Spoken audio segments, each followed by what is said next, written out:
ضرورت مند کی دعا۔ ایک بزنس مین نے خواب میں دیکھا کہ ایک شخص اس سے کہہ رہا ہے کہ تمہاری کمپنی کے مین گیٹ کے سامنے جو پھل بیچتا ہے اس کو عمرہ کروا دو۔ نیند سے بیدار ہوا تو اسے خواب اچھی طرح یاد تھا، مگر اس نے وہم جانا اور خواب کو نظر انداز کر دیا۔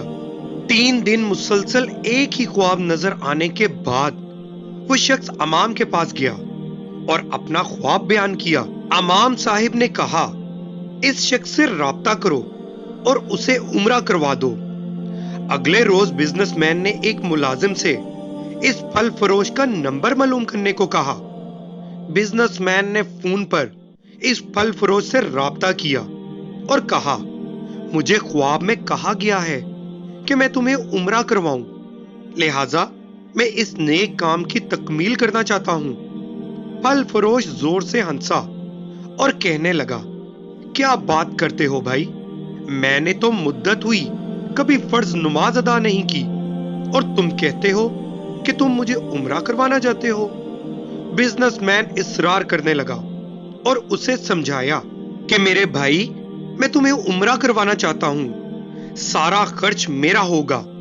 خاصی بحث کے بعد آدمی اس شرط پر رضامند ہوا کہ ٹھیک ہے، میں تمہارے ساتھ عمرہ کروں گا، مگر میرے تمام اخراجات تمہارے ذمہ ہوں گے۔ وقت مقررہ پر جب وہ ایک دوسرے کو ملے تو بزنس مین نے دیکھا کہ واقعی وہ شکل و صورت سے کوئی اچھا انسان نہیں دکھائی دے رہا تھا۔ اس کے چہرے سے عیاں تھا کہ وہ نماز کم ہی پڑھتا ہے۔ اسے بڑا تعجب ہوا کہ یہ وہی شخص ہے جسے عمرہ کرنے کے لیے خواب میں 3 مرتبہ کہا گیا۔ دونوں مکہ مکرمہ عمرہ کے لیے روانہ ہو گئے۔ میقات پر پہنچے تو غسل کر کے احرام باندھا اور حرم شریف کی طرف روانہ ہوئے۔ انہوں نے بیت اللہ کا طواف کیا، مقام ابراہیم پر 2 رکعت نماز ادا کی، صفا و مروہ کے درمیان سعی کی، اپنے سروں کو منڈوایا اور اس طرح عمرہ مکمل ہو گیا۔ اب انہوں نے واپسی کی تیاری شروع کر دی۔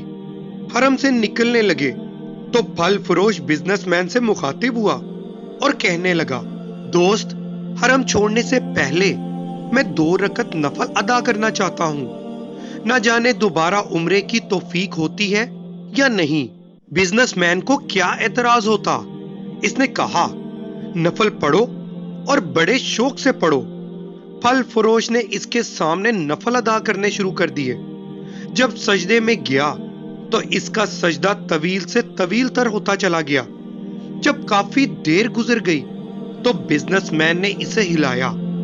جب کوئی حرکت نہیں ہوئی تو اسے معلوم ہوا کہ پھل فروش کی روح حالت سجدہ ہی میں پرواز کر چکی تھی۔ پھل فروش کی موت پر اسے بڑا رشک آیا اور وہ رو پڑا کہ یہ تو حسن خاتمہ ہے، کاش ایسی موت میرے نصیب میں بھی ہوتی۔ اس خوش قسمت انسان کو غسل دیا گیا اور حرم میں ہی اس کی نماز جنازہ ادا کی گئی۔ ہزاروں فرزندان اسلام نے اس کا جنازہ پڑھا۔ وفات کی اطلاع اس کے گھر والوں کو دی جا چکی تھی۔ بزنس مین نے اس کے گھر کا تمام خرچہ اپنے ذمہ لے لیا۔ پھل فروش کی بیوی سے تعزیت کرنے کے بعد بزنس مین نے کہا، میں جاننا چاہتا ہوں کہ تمہارے شوہر کی ایسی کون سی عادت یا نیکی تھی کہ اس کا انجام اس قدر عمدہ ہوا اور اسے حرم میں سجدے کی حالت میں موت آئی۔ بیوی نے کہا، بھائی، میرا خاوند کوئی نیک آدمی تو نہیں تھا، میں اس کی کوئی خاص خوبی بیان تو نہیں کر سکتی، ہاں مگر اس کی ایک عادت یہ ضرور تھی کہ وہ ہمارے ہمسائے میں ایک غریب بیوہ اپنے چھوٹے بچوں کے ساتھ رہتی تھی۔